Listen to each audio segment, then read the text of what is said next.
அரிப்பு மற்றும் வலியுடன் கூடிய வெரிகோஸ் வெயினில் இருந்து விடுபடுங்கள். இந்தியாவின் நம்பர் 1 வெரிகோஸ் வெயின் மருத்துவமனை ஏவிஸ் ஹாஸ்பிட்டலில் ஆலோசனை பெறுங்கள்.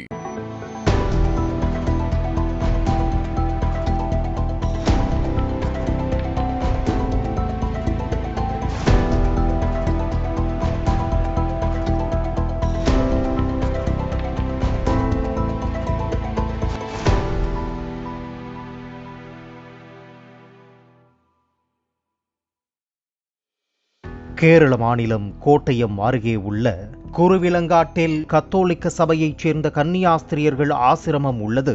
இது பஞ்சாபின் ஜலந்தர் மாவட்டத்தின் கீழ் செயல்பட்டது. அந்த மறைமாவட்டத்தின் பிஷப்பாக பிராங்கோ முலக்கல் பதவி வகித்தார். இவர் 2014 முதல் 2016 வரை பதவியில் இருந்த காலகட்டத்தில் கேரளாவுக்கு பயணம் செய்திருந்தார். இந்த நிலையில் கடந்த 2018 ஆண்டு இவர் மீது கோட்டயம் குருவிலங்காடு மடத்தைச் சேர்ந்த கன்னியாஸ்திரி ஒருவர் 2018 ஒரு புகார் அளித்தது பெரும் பரபரப்பை ஏற்படுத்தியது.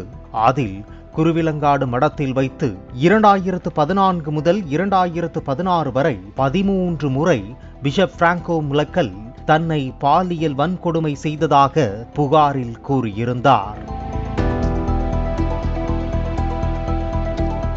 ஆரம்பத்தில் புகார் கொடுத்தும் போலீஸ் தரப்பில் பெரிய அளவில் நடவடிக்கை எடுக்கப்படவில்லை. சபை தலைமைக்கு புகார் அளித்தும் எந்த நடவடிக்கையும் இல்லை என கூறி சக கன்னியாஸ்திரிகள் தெருவில் இறங்கி தொடர் போராட்டங்களை நடத்தினர். அந்த போராட்டத்தின் முன்னிலையில் நின்றவர் கன்னியாஸ்திரி அனுபமா. இந்த அனுபமா உள்ளிட்ட சில கன்னியாஸ்திரியர்களை சபை நிர்வாகம் இடமாற்றம் செய்தது. ஆனாலும் போராட்டம் தீவிரமானதை அடுத்து பிஷப் பிராங்கோ முலக்கல் சபையிலிருந்து தற்காலிகமாக நீக்கப்பட்டார். மேலும் அவர் மீது பாலியல் வன்கொடுமை உள்பட 7 பிரிவுகளில் வழக்கு பதிவு செய்யப்பட்டது. அந்த வழக்கின் பேரில் 2018 டிசம்பர் 21 பிஷப் பிராங்கோ முலக்கல் கைது செய்யப்பட்டார்.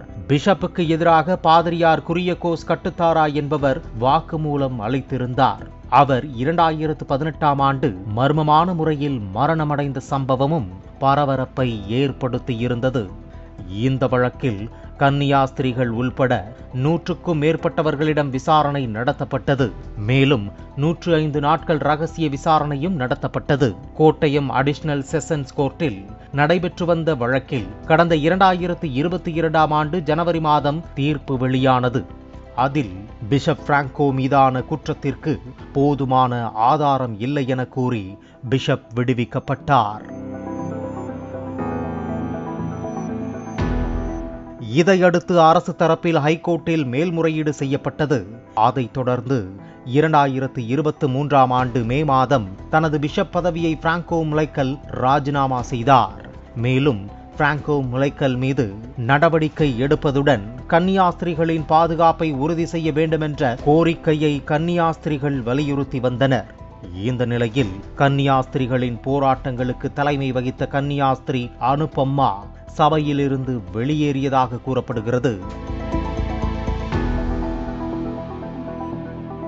ஜலந்தர் மறைமாவட்டத்தின் கீழ் உள்ள கோட்டயம் குருவிலங்காட்டில் செயல்பட்டு வரும் கன்னியாஸ்திரி மடத்திலிருந்து 1.5 மாதங்களுக்கு முன்பு வெளியேறிய கன்னியாஸ்திரி அனுபமா ஆலப்புழா பள்ளிப்புறத்தில் உள்ள தனது வீட்டுக்கு திரும்பியுள்ளார். MSW படித்துள்ள அனுபமா பள்ளிப்புறம் இன்ஃபோ பார்க்கில் உள்ள IT கம்பெனியில் டேட்டா என்ட்ரி வேலைக்கு சேர்ந்துள்ளதாக அவரது உறவினர்கள் தெரிவித்தனர். இருப்பினும் இது குறித்து அனுபமா நேரடியான எந்த கருத்தையும் வெளிப்படுத்தவில்லை என்பது குறிப்பிடத்தக்கது. அரிப்பு மற்றும் வலியுடன் கூடிய வெரிகோஸ் வெயினில் இருந்து விடுபடுங்கள். இந்தியாவின் நம்பர் 1 வெரிகோஸ் வெயின் மருத்துவமனை ஏவிஸ் ஹாஸ்பிட்டலில் ஆலோசனை பெறுங்கள்.